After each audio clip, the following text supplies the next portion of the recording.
আসসালামু আলাইকুম।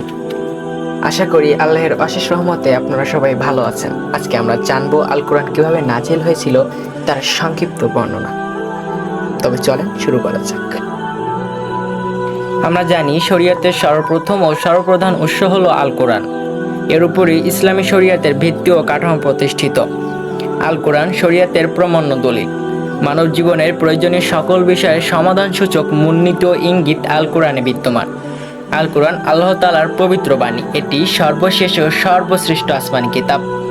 আল্লাহ তাআলা হযরত জিবরাইল রাদিয়াল্লাহু তাআলা আনহু এর মাধ্যমে মহানবী হযরত মুহাম্মদ সাল্লাল্লাহু আলাইহি সাল্লামের উপর এই কিতাব নাজিল করেন। এই কিতাব আরবি ভাষায় নাজিলকৃত। কোরআন মাজিদ সহজ ও সাবলীল ভাষায় নাজিলকৃত। এতে কোনরূপ অস্পষ্টতা কিংবা জটিলতা নেই, বরং এতে খুবই সুন্দর ও সরল ভাষায় নানা বিষয় বর্ণনা করা হয়েছে। অতি সাধারণ মানুষও এ থেকে শিক্ষা গ্রহণ করতে পারে।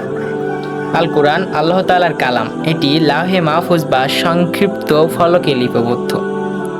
মহানবী হযরত মুহাম্মদ সাল্লাল্লাহু আলাইহি সাল্লাম হিরা গুহায় ধ্যানমগ্ন থাকা অবস্থায় মহান আল্লাহর নির্দেশে জিবরাইল রাদিয়াল্লাহু তাআলা আনহু আল কোরআন সূরা আলাকের প্রথম 5টি আয়াত নিয়ে তথায় মহানবী হযরত মুহাম্মদ সাল্লাল্লাহু আলাইহি সাল্লামের নিকট অবতরণ করেন।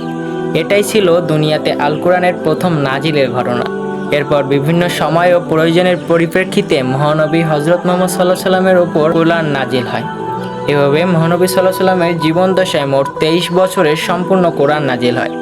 এটি একসাথে নাজিল হয়নি, বরং অল্প অল্প করে প্রয়োজন অনুসারে নাজিল হতো। কখনো 5 আয়াত, কখনো 10 আয়াত, কখনো আয়াতের অংশবিশেষ, আবার কখনো একটি পূর্ণাঙ্গ ছোরা একসাথে নাজিল হতো। আল্লাহ তাআলা এ প্রসঙ্গে বলেন, আর আমি খণ্ড খণ্ডভাবে কোরআন নাজিল করেছি, যাতে আপনি তা মানুষের নিকট ক্রমে ক্রমে পাঠ করতে পারেন। আর আমি তা ক্রমশ নাজিল করেছি। সূরা বনী ইসরাইল আয়াত 106। অন্যান্য আসমানি কিতাবের ন্যায় আল কোরআন একসাথে নাজিল করা হয়নি। তাওরাত, জাব্বুর, ইনজিল ইত্যাদি একসাথে পূর্ণাঙ্গ আকারে নাজিল করা হয়েছিল। কিন্তু আল কোরআন এর ব্যতিক্রম। এটি আল কোরআনের বিশেষ মর্যাদা।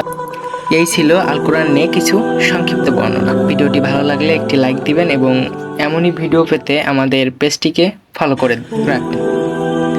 তো দেখা হবে নতুন আরেকটি ভিডিওতে। সে পর্যন্ত ভালো থাকবেন। আল্লাহ হাফেজ।